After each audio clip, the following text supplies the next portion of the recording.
No programa A Hora e a Vez da Pequena Empresa de hoje, você vai ver. No Fazendo e Acontecendo, conheça uma fábrica que produz plástico bolha, item indispensável para a proteção de objetos durante seu transporte. Saiba como diminuir os gastos da sua empresa sem atrapalhar o seu desenvolvimento, com as dicas dadas pelo professor Roy Materlan. Veja ainda maiores detalhes com o Dr. Piraci Oliveira sobre o trabalho insalubre que expõe o funcionário a agentes nocivos à saúde.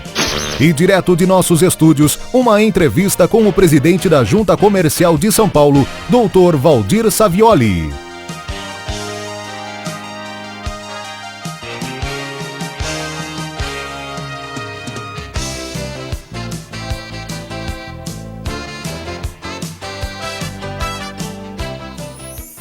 Alguns empresários encontram dificuldades quando precisam reduzir as despesas em todas as áreas da empresa.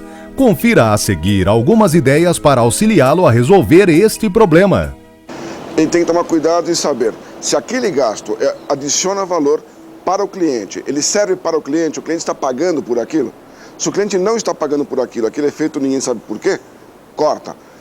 Ou então tem que saber se aquilo serve para reduzir alguma despesa, para reduzir algum risco, para controlar melhor a empresa dele. Aí tudo bem. Aí ele mantém tão magro, tão pequeno quanto possível. Os gastos, na verdade, interessam quando adicionam valor ao produto ou ao serviço e o cliente realmente está pagando um pouco a mais por aquilo. Como o empreendedor deve fazer o planejamento estratégico da empresa? Pense em tudo que interessa, que impacta de verdade. Pense em tudo aquilo que realmente é importante, não só para a semana que vem, para o ano que vem, para daqui a 2, 3, 4, 5 anos. Pense grande, pense fora da caixa, pense de forma criativa. Não fique preocupado com o problema da semana que vem. Ok, fique também, mas isso não é o planejamento estratégico. Na hora de fazer o plano estratégico, pense longe, pense grande, pense nas grandes mudanças que você vai fazer ou que vão acontecer na tua vida, da tua empresa. É importante que os funcionários estejam envolvidos no processo de redução de custos. Recompense a pessoa quando ela contribui com uma ideia interessante. Pode ser com elogio, pode ser com algum benefício, pode ser que depois ele quer sair mais cedo, quer chegar mais tarde um dia, não sei o quê. Fique junto com os funcionários, eles ficam junto com você, eles têm com quem contribuir, eles têm como ajudar e eles vão te ajudar se você ajudar eles a fazer isso. Na próxima semana, confira mais dicas no que diz respeito aos cortes de gastos na infraestrutura da sua empresa.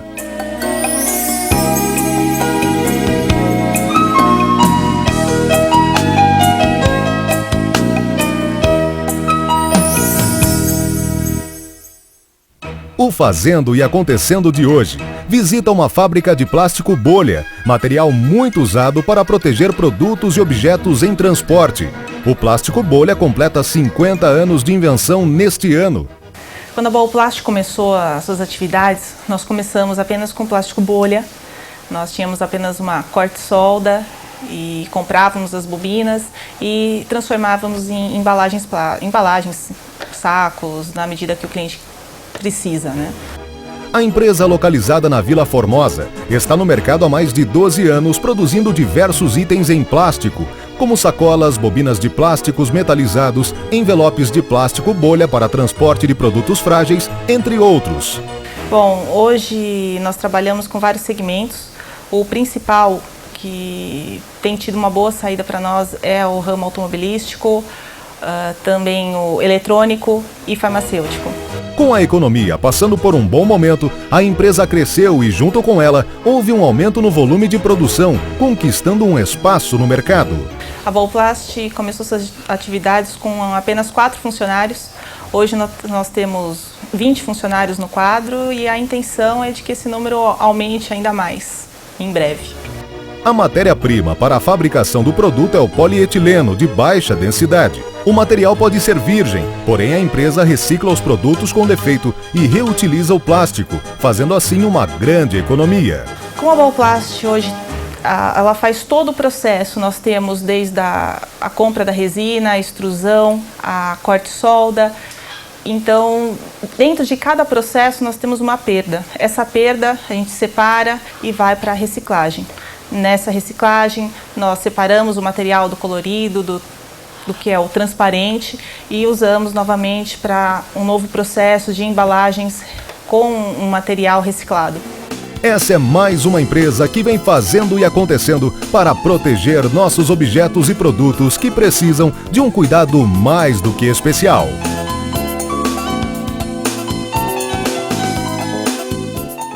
Confira agora com o Dr. Piraci Oliveira maiores detalhes a respeito do trabalho insalubre, que é prestado em condições que expõem o trabalhador a agentes nocivos à saúde, acima dos limites de tolerância fixados em razão da natureza e da intensidade do agente. Olá! No programa de hoje falaremos sobre o trabalho insalubre e suas consequências no ambiente trabalhista e previdenciário. Bem sabemos que dentre o rol dos direitos sociais está a higiene, segurança do trabalho. Dito com outras palavras, competirá ao empregador zelar por um ambiente higiênico e seguro no ambiente de trabalho. Por sua vez, compete ao Poder Executivo a regulamentação do que seria a insalubridade e sua forma de caracterização. O Ministério do Trabalho e do Emprego faz isso por intermédio da NR15, que atualmente é a norma que regulamenta essa questão trabalhista. Por primeira regra que temos quanto ao ambiente insalubre, está a proibição de trabalhadores com menos de 18 anos. Não pode exercer atividade insalubre aquele que não tem a maioridade civil. Compete aos empregadores a eliminação do risco do trabalho. Sendo impossível eliminar, possuem eles a obrigação de reduzir o grau de exposição. A eliminação acontece pelos chamados equipamentos de proteção, que podem ser coletivos ou individuais. O Tribunal Superior do Trabalho, regulamentando essa questão, traz duas súmulas que disciplinam a forma de pagamento e de trato dessa adicional. A primeira delas, a súmula 80, determina que a eliminação da insalubridade fará com que o adicional não seja devido. Por outras palavras, em havendo a eliminação completa do grau de exposição, cessa a obrigação do empregador em ter o pagamento do adicional. Por intermédio da súmula 289, há o regramento de que, não havendo a eliminação, mas simplesmente a prova de entrega do EPI ou do EPC, do chamado equipamento coletivo, não haverá a sua redução. Só deixará de estar compelido ao pagamento o empregador que provar a eficaz entrega do equipamento e a eliminação completa do seu risco. O empregador deve não apenas fornecer, mas, como dito antes, gerir o uso do equipamento e, mais do que isso, comprovar que o uso do equipamento faz com que haja eliminação da exposição que sofre o empregado. Perícia técnica, e apenas ela, pode definir se há ou não insalubridade naquele ambiente de trabalho. Então não basta o empregador acreditar ou achar ou ter por graus similares do ambiente de trabalho ser ou não insalubre. Obrigatoriamente, um engenheiro ou médico deverá fazer um laudo técnico que então se determinará se aquele ambiente é insalubre e, por consequência, quais os seus resultados. Uma vez caracterizada a eliminação, cessa a obrigação do pagamento. Os sindicatos e as empresas, empregados e empregadores, podem requerer ao Ministério do Trabalho e do Emprego a formalização de perícia técnica. Apesar de não ser comum, isso é possível. Da mesma forma, o empregado, em caráter individual, pode requerer a constatação no âmbito de reclamação trabalhista individual. Caracterizado o adicional, há 3 níveis